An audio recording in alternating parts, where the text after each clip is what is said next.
dalu pindho lah. Sugeng dalu. Nggih, pripun Dek niki iramane warga laras iki jan. Jan pu enak Mas, jos tenan. Edapi buanter tenan. Mas, jan cemempeng ning kuping. Cemempeng ki apa, Jal? Apa ya Mas, kalau di Jawa Timur itu cumpleng ngano, apa ya Mas? Penak. Kepenak. Iya. Wah, kuwi romone seneng sing banter-banter berarti. Banter. Heeh. Sampai ora nututi Mas. Wah, nggih. Gimana Mas Gading kabarnya? Alhamdulillah menawi kula menika. Tadi belum salaman. Salaman dulu nggih. Tadi dari Kediri gimana Mas Gading kabarnya? Alhamdulillah baik. Alhamdulillah. Iki orang rusuh. Lah iya iki jane nek apa to Mas sandinge iki? Wis rapopo nek kene Bede? Ora penak Mas. Aku kan kangen dari sana dari sono sampai ke sini kan. Dari Jawa Tengah loh Mas. Ora pelayon ning iki weh. Ora pelayon iki pituk. Alhamdulillah. Bisa ketemu lagi. Waduh dikruyuk tawon aku jokan. Karang sing legi-legi nang kene terus tawone do moro. Ngono lho. Makane aja manis-manis. Wis aku ki nek karang ket lahir ki wis biyen kruyuk semut aku ki lahir ki. Jan aku yang gumun kok Mas. Piantun bagus kados jenengan. Asma Kinaria Jopo Mas. Jopo, heeh. Bagus sekali loh namanya Mas Gading kalau diartikan. Gading Pawukir. Gading Pawukir. Artinya. Ki wong pinter gini. Sing iso wong pinter. Alah. Ayo. Gading. Ga. Pasti ganteng. Jan kandiani kok. Dua. Heeh. Apa tunjukan? Kok lali tuh jenenge Gading. Gading. Ding itu dingin. Mas Gading kan dingin kalau di chat nggak mau bales. Iya. Duh geletak aku gur sing kalau tiba lho aku ki ngarang yo. Dingin. Gading. Iya toh, kenapa Mas? Sampeyan ki lek tak chat Mas Gading balesnya iso pirang-pirang jam ngono. Weh, ora mung pirang-pirang jam biasane. Pirang-pirang dino. Kalau aku lah nyapa. Ora tau buka WA soalnya. Berarti ben dibales cepet ya apa sih tak VC wae ya? Langsung di VC langsung tak bales langsung tak angkat ngene iki langsungan. Gading. Pa. Pandai dan cerdas orangnya. Oh, tak kira pa ki pahit ngono kuwi. Pahit. Apa to? Manis lho Mas. Nggih, kae sing nyaron pahit. Wu itu bulan. Bulan. Memandangmu seperti memandang bulan yang sangat indah di pada malam hari ini Mas Gading. Aduh ya ampun. Aja semaput Mas. Aja semaput toh. Aku arep semapun ning Rasida. Tak tunggu seliramu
Ping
sampun matur sumbang.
Setiaku bisa anduweni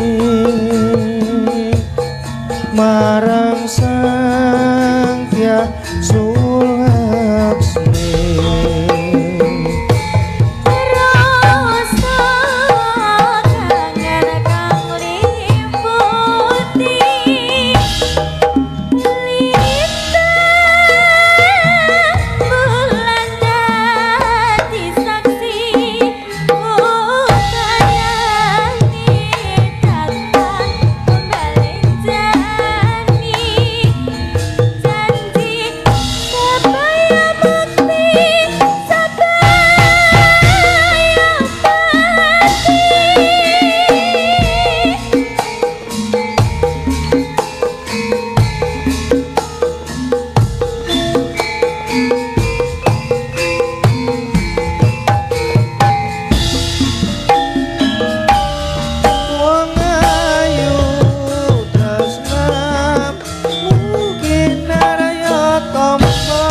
setiaku bisa anduweni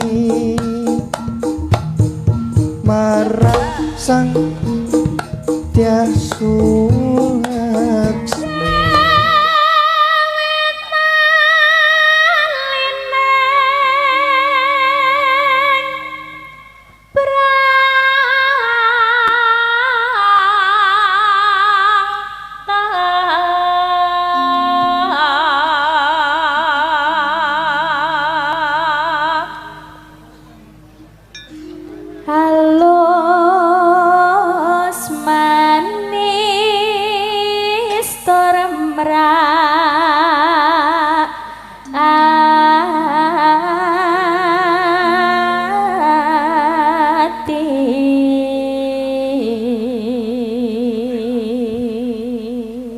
Gregele kok iso kaya ngono kuwi ya, Nduk ya. Iya, Mak.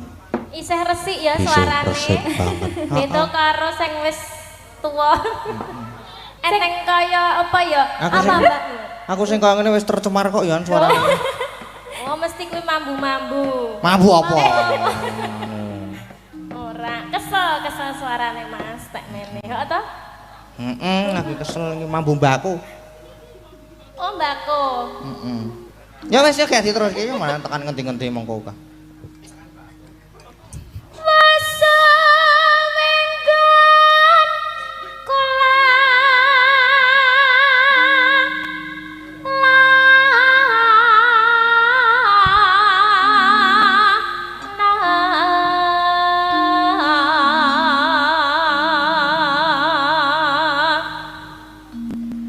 Golek isi podang jenar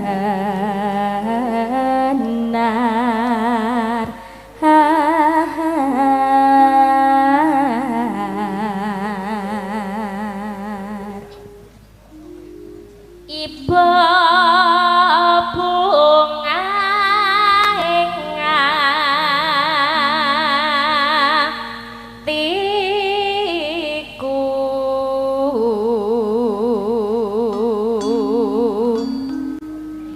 nyanding bisa dadi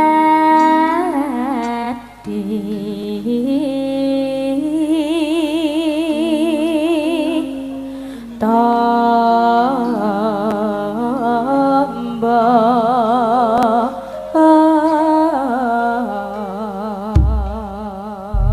bapakne sampun lanjut nggih Mas. Nggih lanjut no mosok ya meng bawa tok. Mundutan saking sinten to? Saking kula Pak Siswa. Pak Siswa tadi, Mbak. Minangkane nggih Pak Siswa saking Bedoyo nggih. Bedoyo. Yuk, Dik. Yuk. Bisa awan ning omah wis ora kerasan. Keluyuran tanggale isih ngetak sayang. Ngopeng-ngopeng gerenggonku goleki ora krasa iso aman nganti bengi.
Niki Pak Siswa. Nggih, matur nuwun Mbak. Matur Lintang. Nggih, matur sumanuun. Matur sumanuun sangat Pak Siswa. Niku lho Mas Piantuni. Blegagak ugag sadulita mel. Mulane prenjake padha ganter. Jagone padha tarung jebul karang kadempel kerawan para priyayigung para her-her. Sinuwun ngamarta sak sampunipun lenggah kanthi prayogi kula ngaturaken pambagya panakrami sami wilujeng sinuwun. Iya Kakang Semar, mundi pangestune Kakang Nayantaka praptakoning karang kadempel lulus raharja. Ora ana alangan sawiji apa, mung wae salam taklimku katur Kakang Semar. Inggih. Syukur yen manggih wilujeng. Lajeng ngendika ngaturke salam taklim kula tampi. Nanging dawah sami-sami. Sinuwun Gorawati. Ugi sami wilujeng to sinuwun. Nyimang sukma jagat mahadya linuwih ya pamujine Kakang Semar manggiya basuki praptakoning karang kadempel kene Kakang. Nggih syukur dipun prayogaken sinuwun ya Kang wis ora kaya kurang prayoga. Semanten ugi Ndara Werkudara lan Ndara Janaka dipun kecakaken anggenipun pinarak lenggah nggih Den. Wah. Yo Semar wis ora kurang prayoga. Iya Kakang Semar wis ora kurang prayoga. Sinuwun persasat karang kadempel kados dene kejugrukan wukir sari kelebaning samudra madu. Inggih awit rawuhipun jengandika sedaya nanging keparenga kula lajeng cumadung dawuh wonten wigatos karsa ingkang kados pundi. Dene sami kepareng rawuh wonten ing sudung kula mriki. Nuwun. Monggo yen kula waspadaken kok semunipun nembe nandang pepeteng. Niki wonten napa sinuwun? Prayogi lajeng kababarna Kakang Semar. Aku kepengin matur nanging yen ana luputku sing gedhe pangapuramu ya Kakang Semar. Nggih. Pun. Mangsirnak kiraos wigih ringa-ringa lan kula aturi radi majeng lenggahipun. Kersane kula saged wijang satolata langgen kula nampi pangendika jengendika sinuwun. Anjra ingkang puspita rum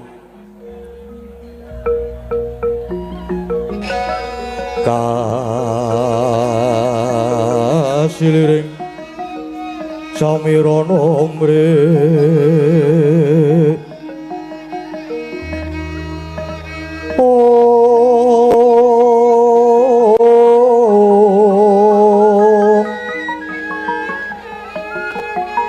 sekar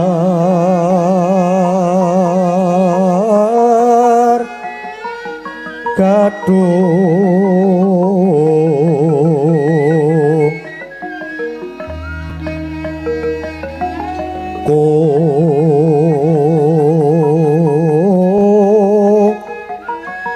gas kandanyo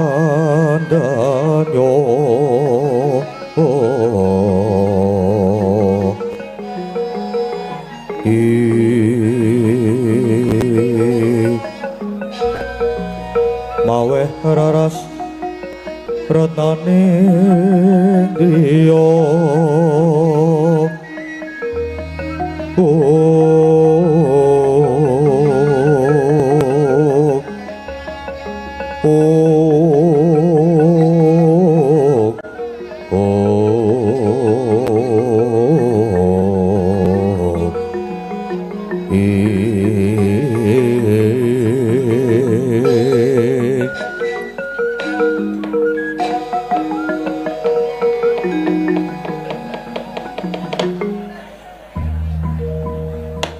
Kyai wis kondhang kalokayanta negara Ngamarta munu bumi ingkang subur, bumi ingkang lojinawi. Ya merga siti ingkang subur kuwi temah dayani para kawula uripe sarwa kepenak adoh saka kasangsaran nanging Kakang. Kono ngapa ning risa juga kalenggan iki malah tiba kosok balen. Ngamarta kang maune tentrem saiki malah saya tintrim. Ngamarta ingkang kondhang nanging saiki malah kebak penandang. Kakang, mongko saperangan gedhe para warga Ngamarta kuwi uripe kanthi sarana olah tetanen, garap bumi garu luku, nandur pari Palawija lan sak panunggalane ingkang dayane bisa murakapi tumrap bebrayan gung. Nanging Kakang, kalenggan iki Ngendra Prasta kebak ing reh prihatin lan penandang.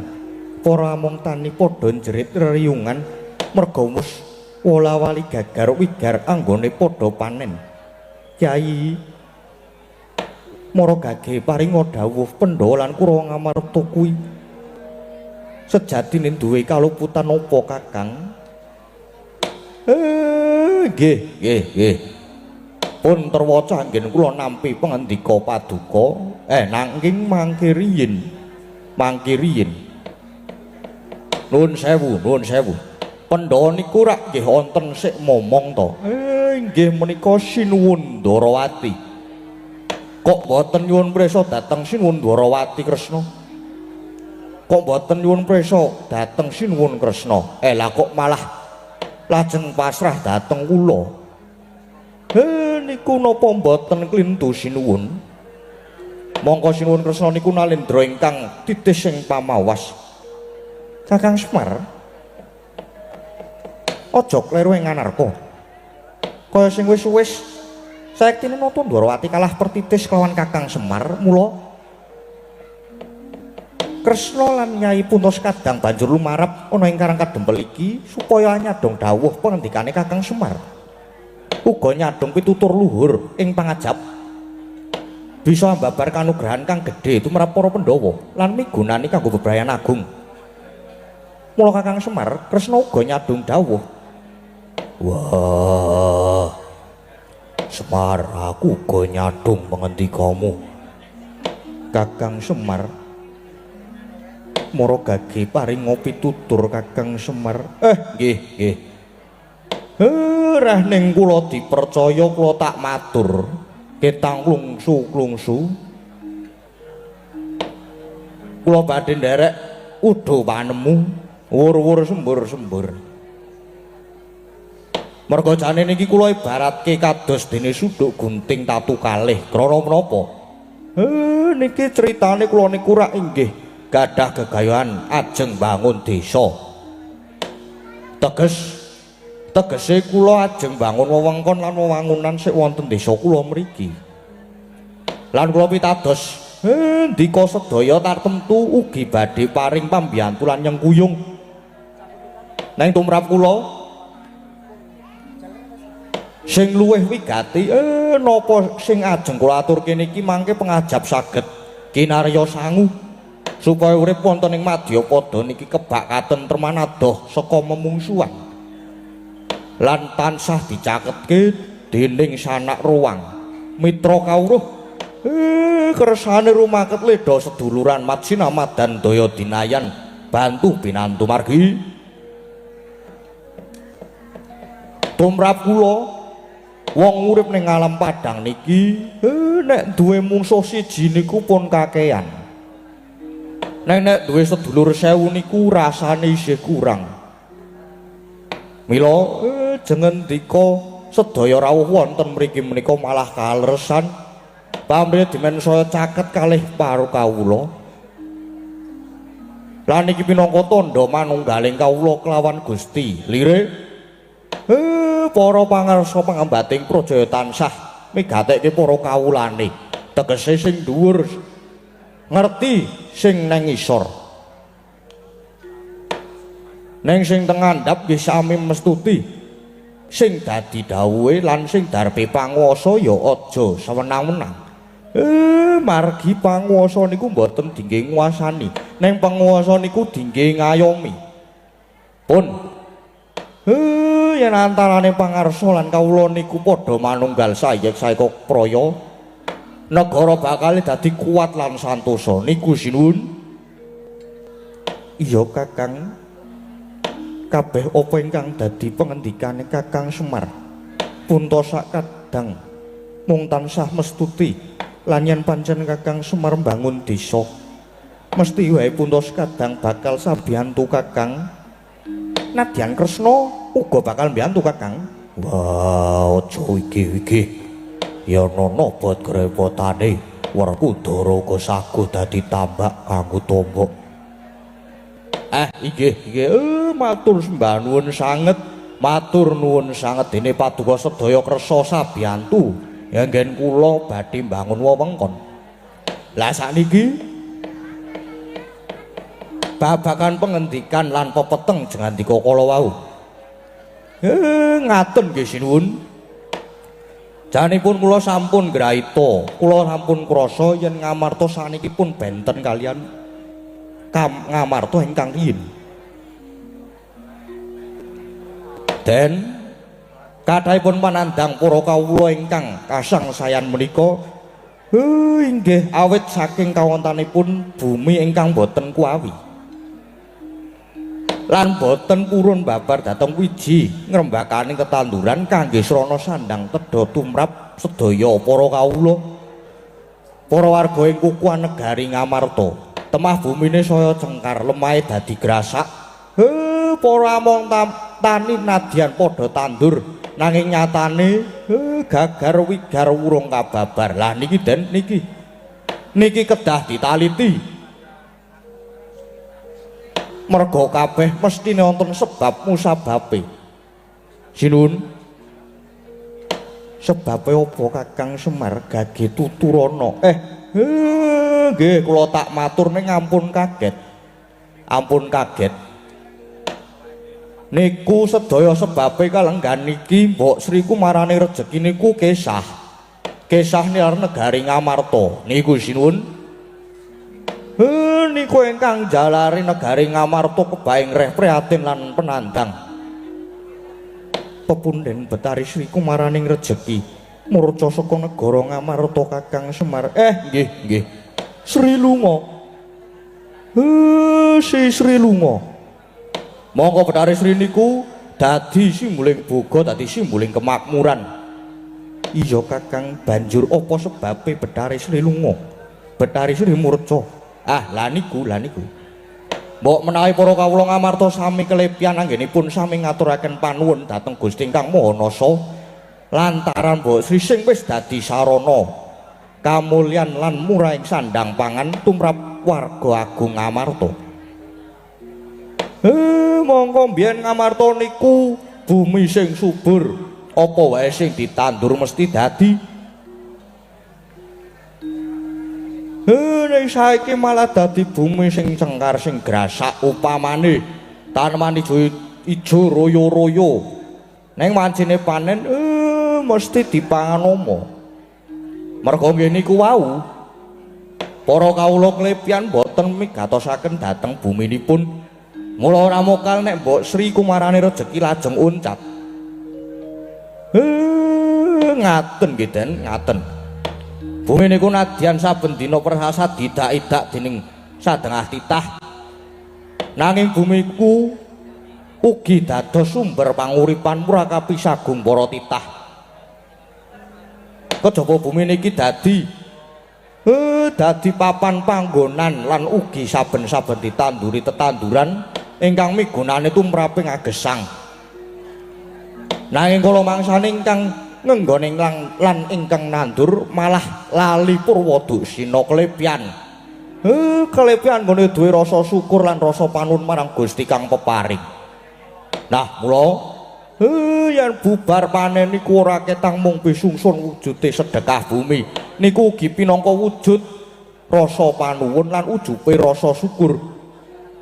Umpamane yen pakaryaning miyasa mina utawa nelayan Ya kudu pisungsun sedekah Jaladri lan malih niki kula kalebet tata cara tilarane para leluhur. Nuwun sewu lho niki.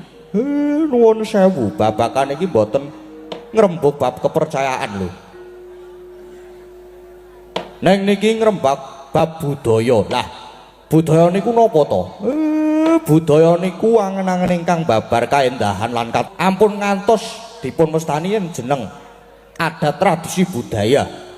Kayata sedekah bumi, sedekah Jaladri, nyadranan rasulan merti desa majemukan niku diarani milarska pewalering agama. Niku babar pisan boten, niku boten. Nggih namung cak-cakaning lan syarat dijangka padha. Ya mung dalane wae sing beda. Sepisan malih. Niki budaya adat tradisi tilaraning nenek moyang sing kudu dilestarekake. Syukur-syukur yen adat tradisi budaya ngaten iki diadani saben warsa. Lah niku sinuwun.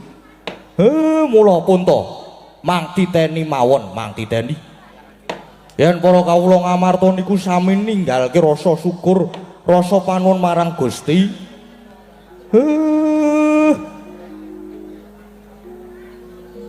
Ninggalke adat lan budaya pun mang titeni ora suwe maneh jagat ngamarta badhe kukut niki mangke sinuwun. Sigra-sigra yen permana kanca sigra ngraketa nawang sesangka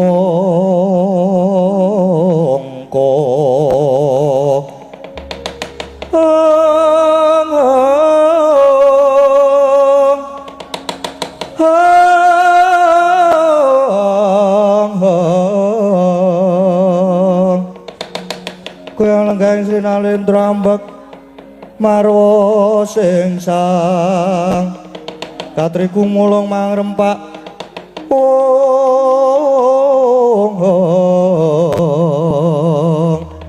katriku mulung mangrempak ing wadya kurada kura reka kiri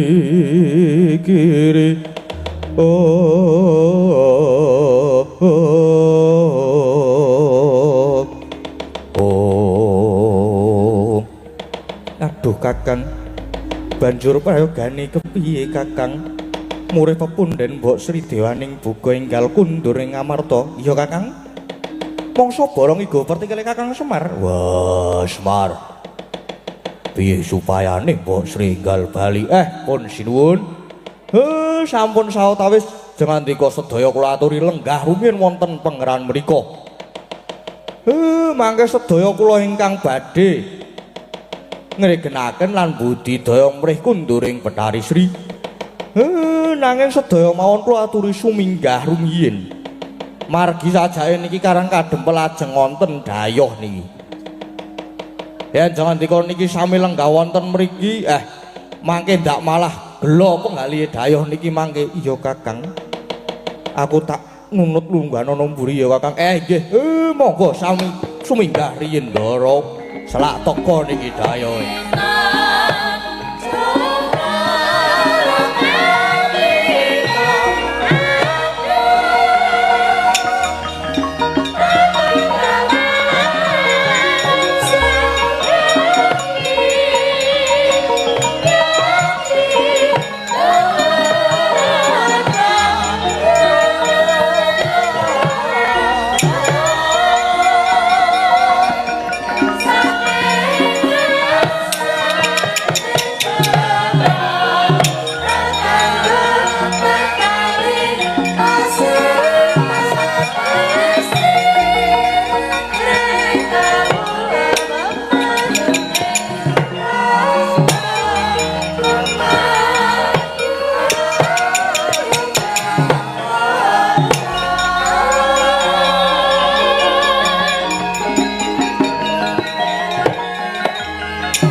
Barang sinuwun ngamarta Dwarawati dom sanggrah.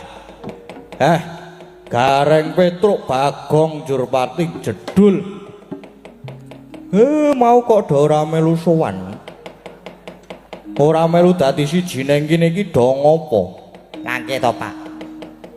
Nek kula Petruk kali Bagong niki wau nek niki wau melu sowan dadi siji teng mriki mangke ndak ngregon-ngregone leda rembukan. Mung ya kabeh sing rawuh piyai luhur. Nggih, Pak leres. Mboten sae nek kula do melu nguping. Mula niki wau kula trima teng jaba. Ya apik kuwi apik. Apik. Nek lha anu, Pak, apa jenenge? Niki wau kula teng Jawi weruh Pendhita Durna kalih Patih Sengkuni kados ajeng rawuh mriki. Larak tenan to. Ana dayoh tenan. Tenang, Pak, santai wae. Durna karo Sengkuni nek dipawan mesti mung ngarep gawe kisruh. Mengko nek macem-macem sikate santai wae, Pak. Iya mengko dhisik Bagong mengko dhisik. Mula kowe saiki do pindah lingguh mburi kene. Iki sajake dayohe wis arep teko. Ya oke. Siap. Oh, siap pokoke aku tak siap aku tak pindah ning mburimu, Pak. Rene Bagong.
Senongwati jagat kinari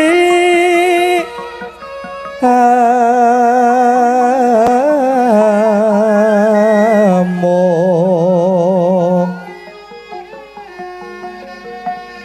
mbak lumembak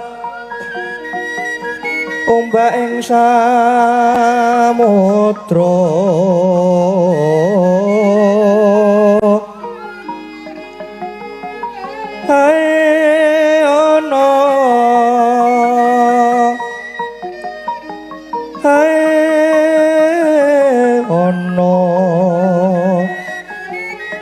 bale lumut ambek